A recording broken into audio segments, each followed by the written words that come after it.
Hello guys, welcome back to our YouTube channel എന്റെ vlogs. അപ്പോൾ ഇന്നത്തെ നമ്മുടെ പരിപാടി എന്ന് പറയുന്നത് മയോണൈസ് ഉണ്ടാക്കുന്നതാണ്. അപ്പോൾ അതിന് മുന്നായിട്ട് ഞാൻ പറയുകയാണ്, മയോണൈസ് ഉണ്ടാക്കാനായിട്ട് വേണ്ടത് മുട്ട വേണം, വിനാഗിരിയോ നാരങ്ങാനീരോ ഉപയോഗിക്കാം, ഓയിൽ വേണം, സൺഫ്ലവർ ഓയിലാണ്. പിന്നീട് നമുക്ക് വേണ്ടത് വെളുത്തുള്ളി വേണം, പഞ്ചസാര, ഉപ്പ്, ഇത്രയും മതി. അപ്പോൾ നമ്മുടെ ചാനൽ ആദ്യമായിട്ട് കാണുന്നവരൊന്ന് സബ്സ്ക്രൈബ് ചെയ്യുക. ആരും സബ്സ്ക്രൈബ് ചെയ്യാതാണ് പോകുന്നത്, ജസ്റ്റ് കണ്ടങ്ങ് പോവുകയാണ്. ഒന്ന് സബ്സ്ക്രൈബ് ചെയ്യുക, അതിൻ്റെ തൊട്ടപ്പുറത്തുള്ള ബെല്ലൈക്കണും കൂടി എനേബിൾ ചെയ്യുക. അപ്പോൾ നമ്മൾ അപ്ലോഡ് ചെയ്യുന്ന വ്യത്യസ്തമായ വീഡിയോകൾ നിങ്ങൾക്ക് നോട്ടിഫിക്കേഷൻ ലഭിക്കുന്നതാണ്. അപ്പോൾ കൂടുതൽ താമസിക്കേണ്ട, നമുക്ക് വീഡിയോയിലേക്ക് കിടക്കാം. അപ്പോൾ നമ്മളൊരു മിക്സി എടുത്തിട്ടുണ്ട്. ഇത് അരക്കുന്നതല്ല, പൊടിക്കുന്ന വേണം എടുക്കാൻ, അത് ശ്രദ്ധിക്കുക, പൊടിക്കുന്നത് വേണം എടുക്കാൻ. നമ്മളിപ്പോൾ ഒരു 4 മുട്ടയുടെ വെള്ള മാത്രമാണ് എടുത്തിരിക്കുന്നത്, മഞ്ഞ എടുത്തിട്ടില്ല, വെള്ള മാത്രം നമുക്ക് മിക്സിയിലേക്ക് ഒഴിച്ചു കൊടുക്കാം.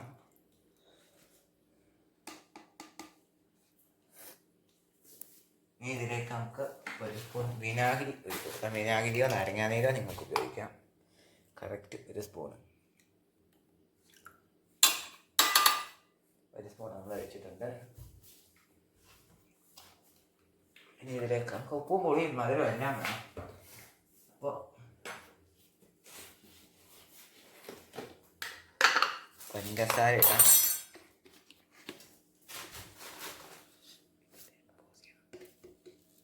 പഞ്ചസാര മുകളിൽ ഇട്ടാൽ മതി.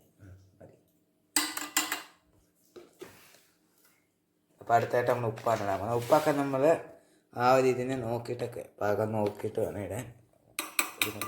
ഉപ്പ് ഇട്ട് കൊടുക്കുക. ഇനി അടുത്ത പ്രൊസീജിയർ എന്ന് പറയുമ്പോൾ ചെയ്യേണ്ടത്, ഇതൊന്ന് അടച്ചു വെച്ച് നമുക്കൊന്ന് ബീറ്റ് ചെയ്തെടുക്കണം. അപ്പോൾ ബീറ്റ് ചെയ്യുമ്പോൾ എപ്പോഴും നിങ്ങൾ ശ്രദ്ധിക്കേണ്ടത്, മിക്സ് ചെയ്യുന്ന ഈ ഒരു സാധനം ഇങ്ങോട്ട് സ്പീഡ് കൂട്ടാനുള്ള സാധനമാണ്, അങ്ങോട്ട് ഒരിക്കലും ചെയ്യരുത്. ഇപ്പുറത്ത് എഫ് എന്ന് പറഞ്ഞിട്ടുള്ള ഒരു ചെറുതായിട്ട് ചെയ്യാനുള്ള സംഭവം, അതിനകത്തിട്ട് കുറച്ചായിട്ട് ചെയ്യാൻ മതി.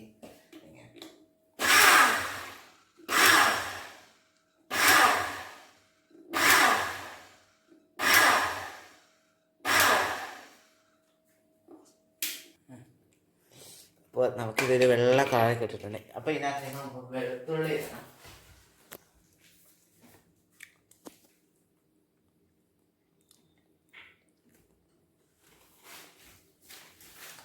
ഞാനിവിടെ ഇപ്പം ഇത്രയും 4 മുട്ട എടുത്തുകൊണ്ട് 2 വെളുത്തുള്ളി ഫുള്ള് പൊളിച്ചെടുത്തിട്ടുണ്ട്. നിങ്ങൾ 2 മുട്ട എടുക്കുന്നുള്ളെങ്കിൽ 1.5 വെളുത്തുള്ളി എടുത്താൽ അത് 1.5 ഇപ്പം ഞാൻ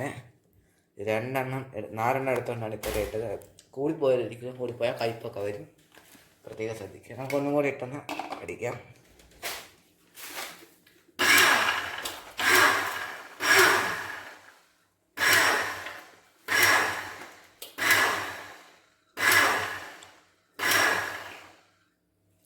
അപ്പോൾ നമുക്കിനി ഇത് കട്ടിയാക്കി എടുക്കണം. എന്നിട്ട് നമുക്ക് സൺഫ്ലവർ ഓയിൽ ഒഴിച്ച് കൊടുക്കണം. നമ്മുടെ സൺഫ്ലവർ ഓയിൽ പകുതിയോളം നമ്മളിപ്പോൾ ഒഴിച്ചു കൊടുത്തിട്ടുണ്ട്. കട്ടിയാക്കാൻ വേണ്ടിയിട്ട്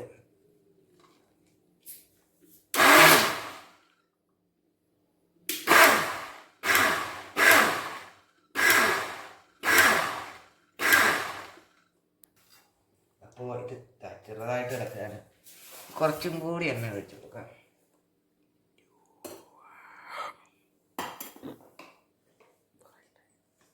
നമുക്കിത് വീണ്ടും ഒരു 10-15 മിനിറ്റോളം അടിച്ചെടുക്കണം. അപ്പോൾ നമ്മളിത് ഒരു 10-15 മിനിറ്റോളം അടിച്ചെടുത്തിട്ടുണ്ട്. അപ്പോൾ ഇത് ചൂട് കൂടുന്നതോറും കട്ട് ചെയ്യാം. അപ്പോൾ നമുക്ക് തുറന്ന് നോക്കാം. ഇത് നമ്മുടെ മയോണൈസ് കറക്റ്റ് ഒരു ക്രീമി പരിവായിട്ടുണ്ട്. ഇതിൻ്റെ ഉപ്പും മധുരവും ഒക്കെ കറക്റ്റാണോ നമുക്കൊന്ന് നോക്കാം. അപ്പം നമ്മുടെ ഇട്ടെല്ലാം കറക്റ്റാണ്, പെർഫെക്റ്റ് ടേസ്റ്റ്.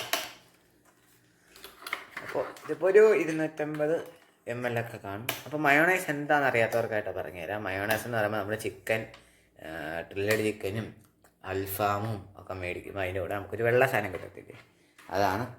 തെറ്റിദ്ധരിക്കരുത്. അപ്പോൾ നമ്മുടെ ഇന്നത്തെ വീഡിയോ ഇത്രയേ ഉള്ളൂ. അടുത്തൊരു പനീർ കറിയുടെ വീഡിയോ ആയിട്ടും ടൊമാറ്റോ സോസിൻ്റെ വീഡിയോ ആയിട്ട് നമ്മൾ വരുന്നിടത്തും വരും. നമ്മൾ വരും. അതുവരെ എല്ലാവരും ഒന്ന് വെയിറ്റ് ചെയ്തിരിക്കുക. അപ്പോൾ signing off from MVNA vlogs. അപ്പോൾ ഇത് നിങ്ങൾക്ക് ഇഷ്ടപ്പെട്ടെന്ന് വിചാരിക്കുന്നത്. എല്ലാവരും ഇത് വീട്ടിൽ തയ്യാറാക്കി നോക്കി എൻ്റെ ഫീഡ്ബാക്ക്